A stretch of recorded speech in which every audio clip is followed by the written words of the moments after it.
Jarrod, it's been talked about for a long time, but it keeps popping up about sort of finals and sort of Queensland hosting finals and grand finals. Is it something within the playing group that you guys are talking about? Are you excited about potentially the prospect of having stuff up here? We're definitely excited about it, no doubt about that. We hear the outside noise and all that sort of stuff, but yeah, for us it's pretty simple. Like, we're going to focus on the next period of games. We've had a nice little break with the bye and had a few days off to let the bodies recover and I guess refresh ourselves mentally. But yeah, for us now it's really just honing back on what we're good at and how we can, I guess, set ourselves up in the best position for the next 8 weeks.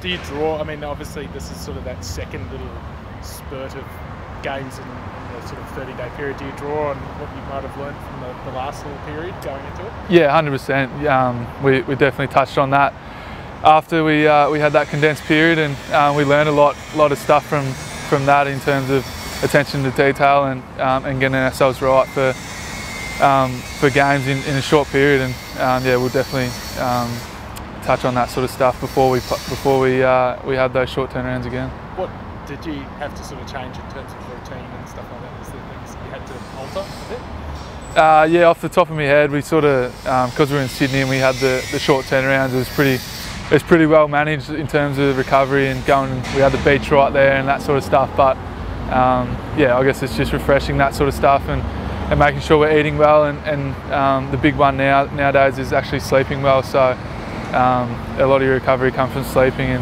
and yeah, it sounds pretty minuscule or stupid, but yeah, just getting little things like that right. Yeah, can I just ask you about the whole grand final thing again? Because I mean, you've been part of this transformation of the team over the last couple of years. You've seen the growth in crowds and how big the game's sort of starting to get now. Yeah. This is going to take it to the next level. It would, yeah. It'd be massive for AFL and the Brisbane Lions, especially, like to get all that attention, and I guess maybe even convert a few people from rugby over to AFL would be. Yeah, it's a great opportunity for us to do that, and to have the grand final here would be awesome. I think the facility is a great place to host that game. But yeah, it'd be awesome for the town of Brisbane. And even the history of it. I mean, they'll be talking about this for decades ago. Remember the time the grand final wasn't in Melbourne? Yeah. Well, that's what you can say about the whole season. Like, no one's ever going to forget this season. It's been the wackiest season in AFL history, sort of thing. So yeah, for us to potentially be a part of it and potentially have the grand final here would be special. Are you confident that the team can handle that expectation that will come if there is a final series and potentially a grand final here in Brisbane? Short answer, yeah. What gives you that belief that the team can deal with that? We've been sticking to our processes, and for us, our game plan's so simple. Everyone knows what we're required at the time, and I just have belief in our group, our playing group. Our squad is strong. We're fit, we're healthy, and I think we're ready to go for the next little period. Is this the year you can beat the Pies? Yeah, they've been a team for us. What do you call it? Houdini team or whatever you call it. Hoodoo, that's it. They've been a hoodoo team for us, but yeah, potentially it's going to be a great battle on Friday night. It's something we're definitely looking forward to at the Gabba in front of a home crowd. We don't really get that opportunity too much on a Friday night, so it's going to be awesome.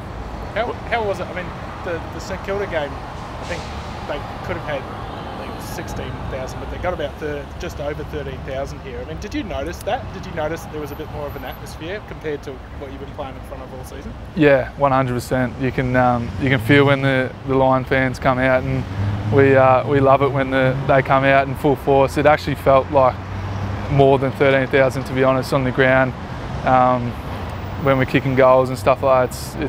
It's electric, and the atmosphere is it's hard to describe when you're not actually out on the ground, but it's pretty special. What have you learned from the other big contests you've been a part of ahead of this Friday night? You played Collingwood here on Easter Thursday, you've played finals matches, you had a big game against Richmond a couple of weeks ago, and you come up short a few times. What do you think you've learned from those big match experiences that you can apply this weekend? Yeah, definitely. probably the big one coming out of those games. Learn it from the Geelong game. They're always going to keep coming. We weren't ready for that in the third quarter, and they really pounced us and put that game to bed. You can see in the St Kilda game they never rolled over and let us roll over the top. So yeah, you know you're always up for a contest and you're always up for a four-quarter performance, and that's probably going to hold us in good stead if we can apply our trademark and apply our process for the 4 quarters, and I'm sure we're going to get the result. What about the big games, the Easter Thursday games, the Collingwood games here, 2 finals? Stage fright is a word that's been thrown around because it has been the big stage. Is that? It's definitely not spoken about like that inside the 4 walls. Maybe in the boys' heads it's something like that, but yeah, it's one of those things. Like if you want to be the best team, you've got to play in the biggest games, and I think rather than shying away from that, we want to take that opportunity, and Friday night's another opportunity for us to go out and prove what the outside noise is saying about us is wrong. You guys are probably sick of hearing about goal kicking, but how do you fix it? Yeah, I was expecting this question to come along. Yeah, like I said before, the process of our goal kicking is something that we're always looking to improve on, and we've touched on stats and we've touched on other things, and I think a few games during the season have actually hurt us in terms of our numbers. Probably the game against St Kilda is another one of those, but yeah, it's one of those things. As long as the boys are confident in their process and their routine, that's all that matters to us. They can go back, and as long as they're doing that, we know that it's a fair chance that the ball's going to go through the big sticks. And scoreboard pressure is a funny thing, and if you can get teams on the back foot and really put a bit of scoreboard pressure, then yeah, I guess it makes winning games a whole lot easier rather than fighting it out at the very last minute. I guess the positive is when you do figure it out, it's going to be hard to beat. Yeah, definitely. Yeah. If we can kick straight, it's another little bow to our string. Like, has there been extra work in this past week? To be honest, our work with our goal kicking has been consistent from day dot. We've done the same. Obviously, we've spoken about it a little bit more over the last year or so, but the guys that kick goals and the forwards that get the most opportunities, they haven't shied away from the hard work. They've been doing the hard work, and that extends off season as well. Over the COVID break, if you went down to Cooperoo back over, you would have seen of course in small groups, the boys were doing their work then. So it's been non-stop. Yeah. You should get Richie back this week. That's pretty much a full complement of your back line, isn't it? Your back 6. Yeah, it's a tough spot to get into at the moment. Back 6, and some very stiff boys are going to miss out. But like I said, the squad mentality is something that we're really driving home this year, especially because of the short turnarounds and stuff. We're really relying on our whole squad to be ready to come in and play a role. And you see guys that have come in and done that really well. Obviously Richie's just one of those special players that you'd like him in your team at any point.